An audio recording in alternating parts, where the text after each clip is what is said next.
Le degré d'intérêt des étudiants pour les questions environnementales est très élevé et de plus en plus élevé. À tel point que ça compte énormément pour leur choix de parcours professionnel.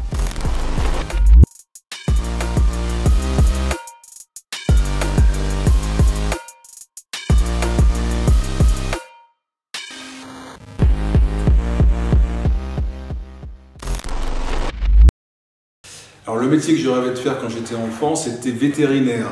Et objectivement, j'ai raté. Le développement durable, aujourd'hui, c'est un métier parce que, vu l'urgence de la situation, il faut passer à un niveau professionnel. Alors, ma plus mauvaise habitude pour la planète, j'ai arrêté en ce moment, c'est de voyager en avion pour mes loisirs.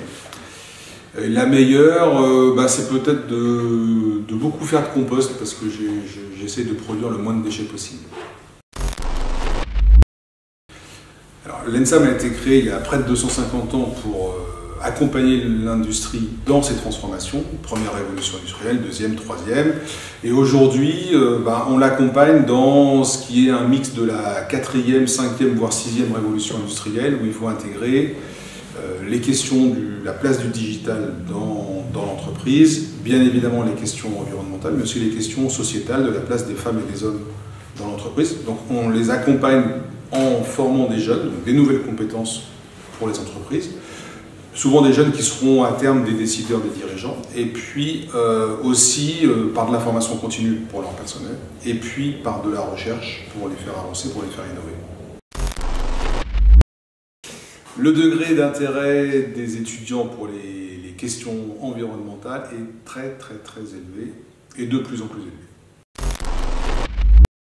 À tel point que ça compte énormément pour leur choix de parcours professionnel, c'est-à-dire qu'on voit les étudiants qui refusent de s'intéresser à telle ou telle entreprise, d'imaginer y aller faire un stage ou d'aller y travailler parce qu'ils ne sont pas en accord avec les valeurs de l'entreprise par rapport à ces questions-là. Et puis aussi, inversement, d'aller se précipiter un petit peu sur des cabinets en transition énergétique, en transition écologique, sans forcément y être satisfait de ce qu'ils vont y trouver. En matière d'initiative étudiante, on a fait un concours l'année dernière et il y a eu une proposition que j'ai trouvée assez géniale. Nous, dans les campus arts et métiers, on a des ateliers dans lesquels on fait de la fabrication, on fait de l'usinage. Quand on fait de l'usinage par enlèvement de matière, on fait des copeaux, donc on produit plein de copeaux de métal. Et il y a un étudiant qui a eu l'idée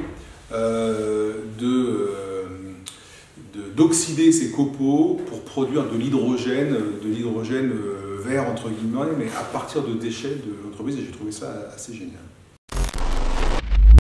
Je vous troque cette interview contre un livre blanc qu'on a fait avec nos collègues et amis de Neoma Business School, qui s'appelle « Se former au métier de demain », donc qui montre comment est-ce que justement on amène des nouvelles compétences dans l'industrie, en particulier sur les métiers des transitions énergétiques et écologiques.